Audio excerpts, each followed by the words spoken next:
విజయవాడ ఇంద్రకీలాద్రిపై దసరా ఉత్సవాల సందడి సాగుతున్నాయి. 5వ రోజు అమ్మవారు శ్రీ మహాలక్ష్మీదేవి అవతారంలో భక్తులకు దర్శనమిస్తున్నారు. ఈ విషయానికి సంబంధించి పూర్తి అప్డేట్స్ మా ప్రతినిధి కాంతి అందిస్తారు. కాంతి,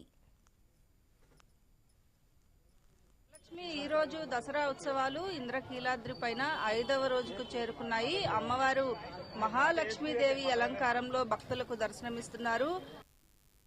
అలంకారంలో ఉన్నటువంటి దర్శనందుకు వేల 60 సంవత్సరాల తరువాత వచ్చినటువంటి అలంకారం తెలియడంతో భక్తులు ఒకసారి గమనించేందుకు నిన్న తెల్లవారుజాము నుంచి కూడా క్యూ లైన్ లో వేసే పరిస్థితి. ఇక ఈ రోజు కూడా చిరుజల్లులు పడుతున్న నేపథ్యంలో బాగా ఉన్నప్పటికీ కూడా భక్తులు అమ్మవారి ఆలయానికి అయితే చేరుకుంటున్న పరిస్థితి ఉంది.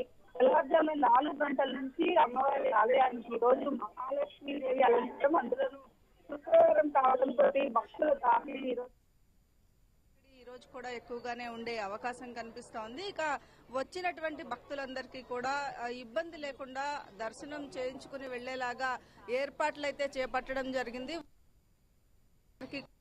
దర్శనం చేయించి పంపించేందుకు అటు విఐపి స్లాట్స్ ఏవైతే ఉన్నాయో వాటిని పూర్తిగా టైమింగ్స్ ని చేంజ్ చేయడంతో పాటుగా దాదాపు నిన్న ఒక్కరోజే 80,000 మందికి పైగా భక్తులు అమ్మవారి దర్శనం చేసుకున్నారు. ఈ నేపథ్యంలో ఈ రోజు కూడా అమ్మవారి దర్శనానికి వచ్చేటువంటి భక్తుల తాకిడి ఇంకా కూడా ఎక్కువ ఉండే అవకాశం ఉంది. ఇక ఈ రోజు మొదలు దసరా ముగిసే వరకు కూడా ఇదే ఎక్కువగా